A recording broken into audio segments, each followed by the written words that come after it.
उत्तराखंड में अंकिता भंडारी हत्याकांड मामला काफी गरमाया हुआ है। उत्तराखंड के राजनीतिक गलियारे में सन्नाटा पसरा हुआ है। अंकिता हत्याकांड के विरोध में पूरे पहाड़ में लोगों में उबाल है। देवभूमि कहे जाने वाली जमीन पर धरना प्रदर्शन और आगजनी के नजारे दिख रहे हैं। एक तरफ प्रदेश की पुष्कर सिंह धामी सरकार अंकिता के हत्यारों को सख्त से सख्त सजा दिलाने की बात करती दिख रही है, तो वहीं कांग्रेस, वामपंथी संगठन और छात्र संगठन के लोग बद्रीनाथ हाईवे पर धरने पर बैठे हुए हैं। इस हत्याकांड के साथ ही कई सवाल भी उठ रहे हैं, लेकिन इससे पहले बात करेंगे कि पूरा मामला क्या है और पुलिस इस मामले में क्या कर रही है। मीडिया रिपोर्ट की माने तो अंकिता भंडारी 4-5 दिन से गायब थी। जिस इलाके से अंकिता गायब हुई वो रेवेन्यू पुलिस का एरिया है और पटवारी ने अंकिता की गुमशुदगी की रिपोर्ट लिखी थी, जिसके बाद 22 सितंबर को ये मामला रेगुलर पुलिस के पास आया और जिसके बाद लक्ष्मण झूला थाने ने मामले की जांच शुरू कर दी। जांच के दौरान पुलिस ने 24 घंटे के अंदर ही मामले से जुड़े हुए तीनों आरोपियों को गिरफ्तार कर लिया, जिसके बाद एक लंबी जांच पड़ताल के बाद पुलिस को 24 सितंबर को सुबह चिल्ला नहर में लाश मिली थी। उसकी हत्या का आरोप रिजॉर्ट के मालिक पुलकित आर्य, मैनेजर सौरभ भास्कर और असिस्टेंट मैनेजर अंकित गुप्ता पर लगाया गया। कोर्ट ने तीनों आरोपियों को 14 दिनों की न्यायिक हिरासत में भेज दिया। बता दें कि इलेक्ट्रॉनिक सर्विलेंस और सीसीटीवी फुटेज की जांच में पुलिस को पता चला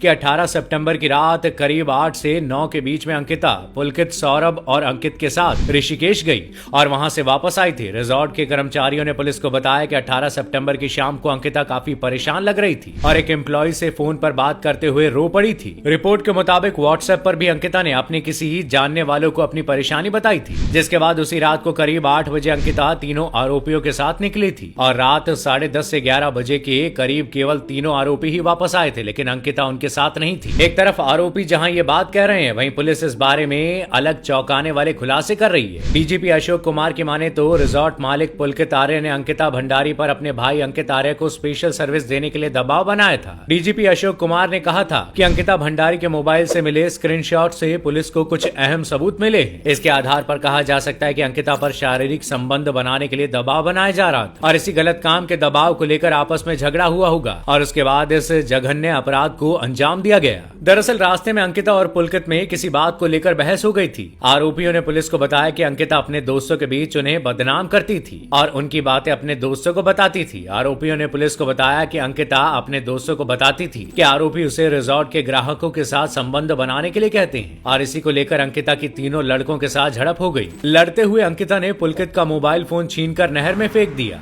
इसके बाद अंकिता की आरोपियों से हाथापाई होने लगी और आरोपियों ने उसे नहर में धक्का दे दिया। हालांकि पोस्टमार्टम रिपोर्ट में पिटाई का मामला सामने आया है और इस मामले के सामने आने के बाद हत्या का पूरा केस बदलता दिख रहा है। शराब के नशे की जगह पूरी प्लानिंग के साथ मर्डर की बात भी कही जा रही है। इस पूरे केस में सबसे दिलचस्प बात यह है कि अंकित आर्य बीजेपी नेता विनोद आर्य के बेटे हैं। बीजेपी ओबीसी मोर्चा की राष्ट्रीय कार्यकारिणी के सदस्य हैं और यूपी के सह प्रभारी हैं। अंकित आर्य विनोद आर्य के बेटे हैं और अंकित आर्य भी राज्य मंत्री हैं और इस वक्त वो राज्य पिछड़ा आयोग में उपाध्यक्ष हैं। इससे पहले पुलकित आर्य का नाम लॉकडाउन के वक्त भी विवाद में आया था। अब पुलकित विवादों में रहने वाले नेता अमरमणि त्रिपाठी के साथ उत्तरकाशी के प्रतिबंधित क्षेत्र में पहुंच गए थे। आपको बता दें कि अमरमणि त्रिपाठी मधुमिता शुक्ला की हत्या मामले में दोषी हैं। मामले में बीजेपी नेता के बेटे का नाम जुड़ने के चलते इस पर राजनीतिक बयानबाजी भी खूब हो रही है। उत्तराखंड कांग्रेस अब बीजेपी को घेरने लगी हुई है। वहीं उत्तराखंड के मुख्यमंत्री पुष्कर सिंह धामी ने अंकिता भंडारी की मौत को दुखद बताया। उन्होंने आरोपियों को कड़ी सजा दिलवाने की बात भी कही है। उन्होंने कहा कि पुलिस अपना काम कर रही है और ये सुनिश्चित किया जाएगा कि आरोपियों को सजा हो। बता दें कि आज अंकिता के परिवारजनों ने